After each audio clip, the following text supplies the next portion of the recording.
back to Atman Unlimited. We're talking Swarf, or in other terms, a byproduct of machining. So I'm going to start a new video series.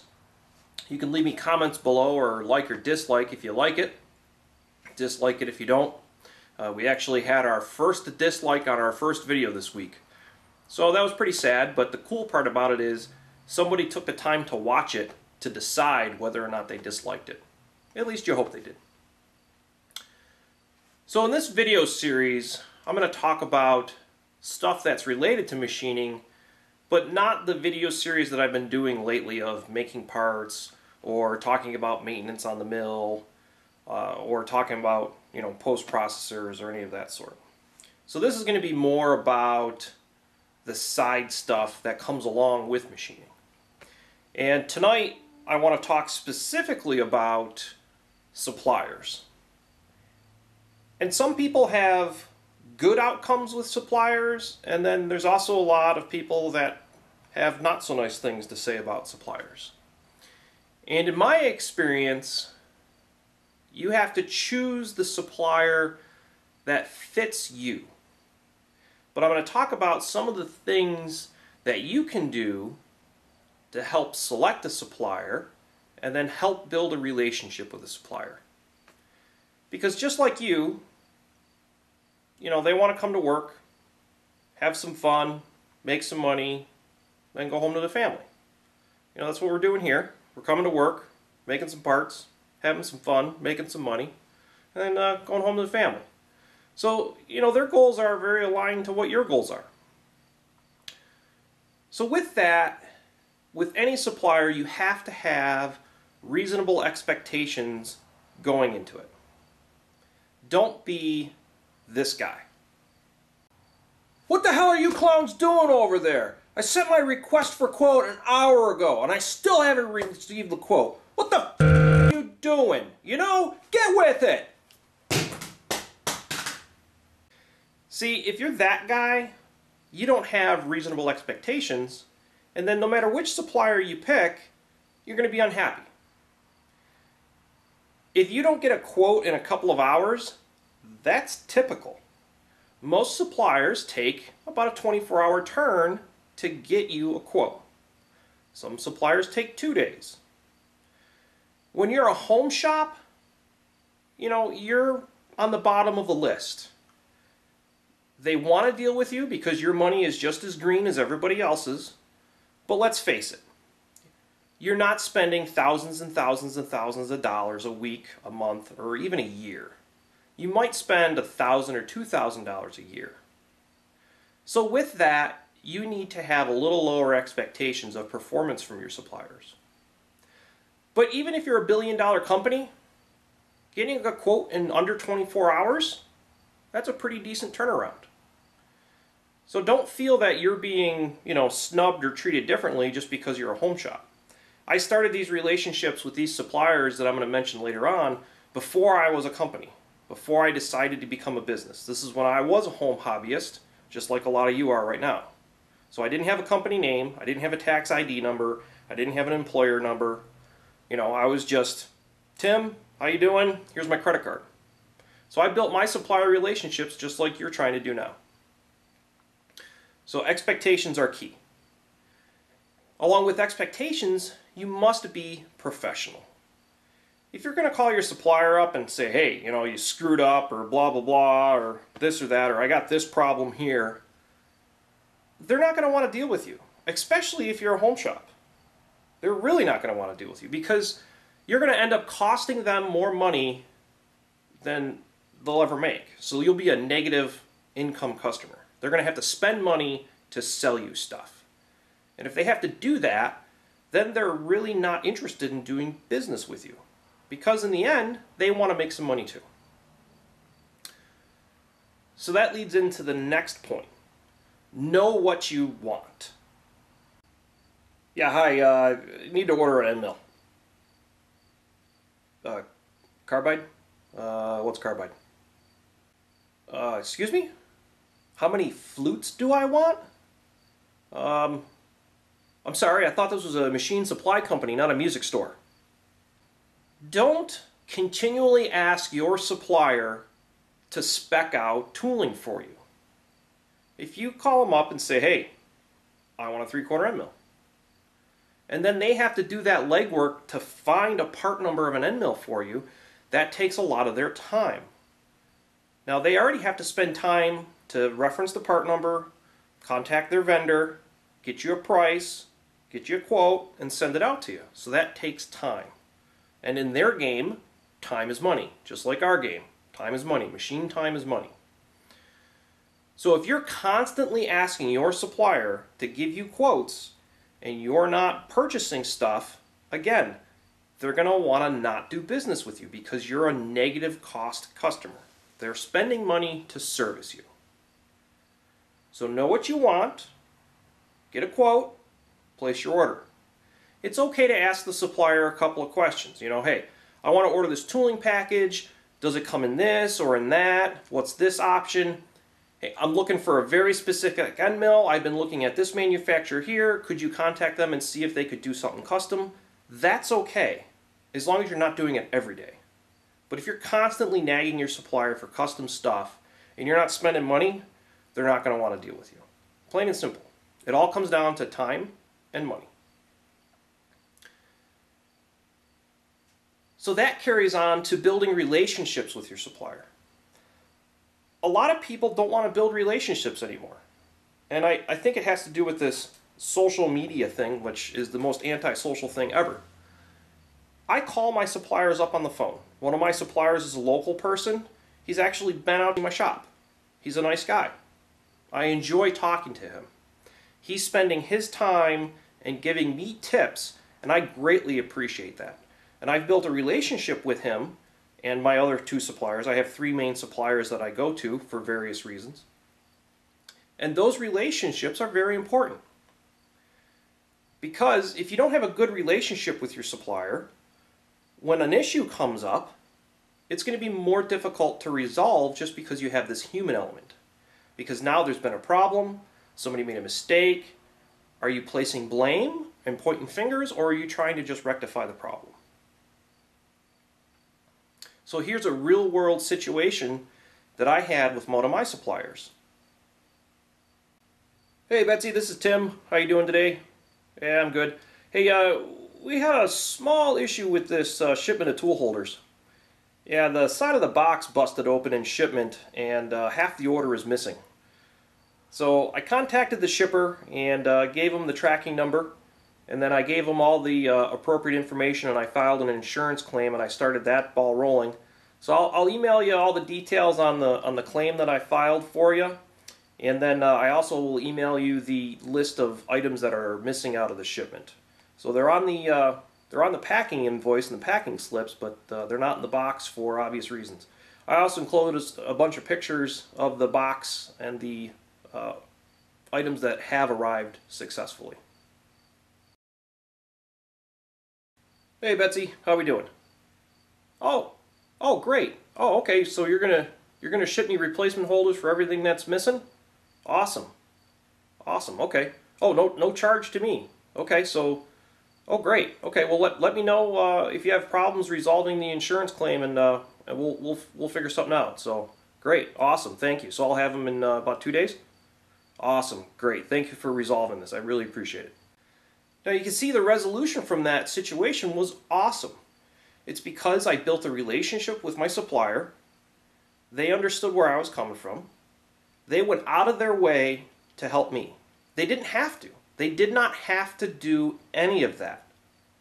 Okay? I just had to deal with the shipper, which was the actual vendor that made the parts. But they, being the supplier, stepped in the middle and helped negotiate, and then they actually financed the resolution of that problem until it got resolved, so I wasn't sitting, waiting for my tool holders for 2 or 3 weeks. So that relationship is a must-have, and it really stands true. I know a lot of people like to order parts on the internet. They want to log onto a website, type a part number in, a quantity, their credit card number, and go. And that's great in a lot of instances. But in this business, it's good to build relationships because you're going to have questions. And these suppliers will have knowledge that you aren't going to have. You know, what types of inserts should I use for this material? Should I use coated inserts? Those are some of the important questions that you should ask, but again, going back to knowing what you want, being a small hobbyist shop, you can't abuse that knowledge and privilege too much. Okay, so there's a delicate balance that you have to do. The last thing is we want to have at least 2 suppliers. I have 3 suppliers. And the reason for that is the person that you deal with or your supplier might not have something. All the suppliers don't carry all of the manufacturers. So I have one main supplier that carries probably about 75% of the stuff that I like to use. So there's certain manufacturers of tooling that I personally like to use. So I buy that tooling. Now my supplier has recommended I try other tooling, and I have. And I found that their recommendations worked just as well, if not better. So I'm okay. I'll use that manufacturer then. But in some instances, there's stuff that I personally want because, you know, that's what I like to use. So I've got one supplier that carries a lot of the stuff. I got another supplier that carries some more stuff. And then I have another supplier that has a big internet site that if I'm in a pinch, I can just type it in and order it quick. So that's why I have 3 suppliers. Now, none of my videos to date have had any monetization at all. They're not sponsored, and this video is the same. I'm going to give a plug to my suppliers because they're good suppliers to me, and they deserve that. So I know I don't have a huge audience. As of today, we have 242 subscribers, which is really cool because it was just in mid-August, and is now second week of September, that we hit 100 subscribers. So we over doubled channel in about a month, which is really cool. So, first supplier that I use. They're out of Michigan, I believe. Okay? It's called Richie Industrial Sales. And the way that I found them is when I bought my machine, I was looking for this vise. It's a Kurt D688 standard run-of-the-mill machining vise. I had 2 choices. One of them, so I searched by price because, you know, I'm a small shop. You know, money hurts. So, you know, we're skimming by and making parts, and then the parts that we make, we're putting the money back in the machine. I'm not making really any profit yet. I'm still trying to get the machine, you know, up to snuff. We still got some parts to put in it. So I was looking for my vise, cheapest price. I had 2 choices. One was in Michigan, one was in California. I'm located in Buffalo, New York. I went with the closer person. Okay, contacted a salesperson there. You know, struck off a good relationship. Got my vise in. Had issues on the first order. No big deal. People are human. They make mistakes. Understand that. You make mistakes. I make mistakes. You know, I've got scrap parts over there of mistakes. You can't flip out. You got to say, "Oh, hey, how you doing? Made a mistake. You know, can we work to resolve this?" And every supplier will. You know, because they want your business. They don't want you to be unhappy. And, you know, Richie Industrial Sales resolved that problem, which was a minor problem, very quickly. And then when I had my big tooling order, like I just showed, we had a major problem. We lost a lot of merchandise and shipping. And I did my part, and the supplier went out of their way, thank you, to do their part, and they got me my tooling. So I have a really good relationship with Betsy at Richie Industrial Sales. I try to work with her exclusively, unless she's on vacation. And then I've spoken with Amanda there, and she's also very nice and very responsive. I always get a quote from them within 24 hours. They're always very pleasant to deal with. They get me my parts, and they're priced really competitively. So just because I'm only spending a couple of $1,000s a year, they're still priced really competitively.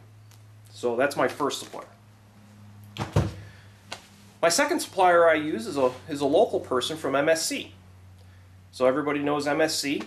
They have a really large website. It's probably one of the best websites from a machine tool supplier that's out there. It's pretty extensible, it's pretty searchable. They don't carry everything though. It's not on the website, but if you don't see it on their website and it's not listed, talk to your local sales guy. So my local salesperson, his name's Tom. He's a great guy. He can get me what I need. The other thing that I found with MSC is I typically don't buy off the internet. What I'll do is I'll put an order together and then send it in for a request for quote. And I've noticed if I do that, the prices from MSC become much more competitive than as with my other suppliers do. So I buy some stuff from MSC. So why do I do that? Well, Richie Industrial Sales doesn't carry every single line of tooling that I want. Neither does MSC. MSC can't get every single line of tooling that I've wanted. So I've ordered from Rich Industrial Sales. And then the third supplier I use, and I use them a little less. I order some of my, I'll be ordering some of my custom tooling. They're called Butler Brothers Supply.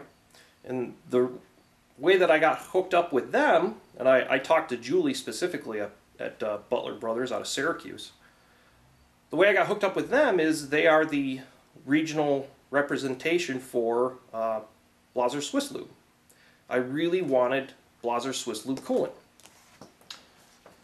So in the coolant videos you saw me, talk highly of Blaser Swiss Lube for a multitude of reasons. It's just the coolant I want to use. My other suppliers didn't necessarily carry it easily or be able to get it easily. Butler Brothers had it in stock right down the road for me. I could make a phone call. I got a 5-gallon bucket here the next day. So geographical location is something to keep in mind as well. Now suppliers aren't going to stock everything in their warehouse. If you start using a lot of tooling of the same tooling, a lot of the suppliers will start stocking that tooling for you if you can give them a very specific usage and how many you're going to use and how many you're going to need, a forecast. But a lot of them, they don't stock a lot of tooling. They drop ship it from the manufacturers. So, keep that in mind as well. So as a small person, these are some of the things to keep in mind when you're trying to find suppliers and while you're trying to work with suppliers. So if you hung out for this whole entire video and you watched the whole thing all the way to here, I thank you. I'll give you a preview coming up later this week. I got a lot of feedback from various people, and some of my closer friends that watch the channel said, do you ever make anything on the channel, or do you just sit there and clean the machine and align it and make it look pretty? And some other people said, hey, it would be nice to see you make some stuff. So I hear that feedback, and we're going to fix that. So I got permission from one of my customers to show making one of their parts. So I'm going to show this week how we make this part. This is actually a pretty cool part. Whoops. Don't know what it's used for. But it's got some tapping in it, some 3D profiling on both sides. Normally this would be a part that you would do a 2 operation on, frame it out on a lathe, and then come over to the mill and finish it up on the mill. We only have the mill, so we made this whole part on the mill, and it turned out very nice. The customer is very happy with how these parts are turning out, so we're going to make a bunch of these probably. And then to make that part facilitated a need for a fixture. So this fixture will hold that part at a very specific angle to do one of the features for that part. So I'll throw making this in there too. So we had to make a fixture to make that part. And then probably in the next couple of weeks, I've got to make this part here. So what this part is, this is a retainer for a moisture separator for a high pressure Bauer compressor. And these are made out of plastic.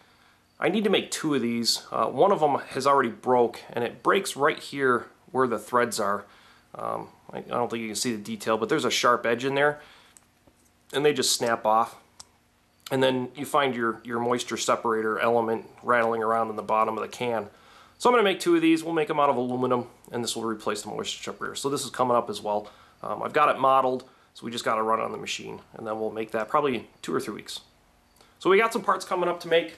So yeah, let me know if you liked the video, if it was helpful at all, if you like the format. I figured I'd pull in the Adirondack chair and relax and, talk some Swarf. So thanks for watching, and we'll see you on the next video.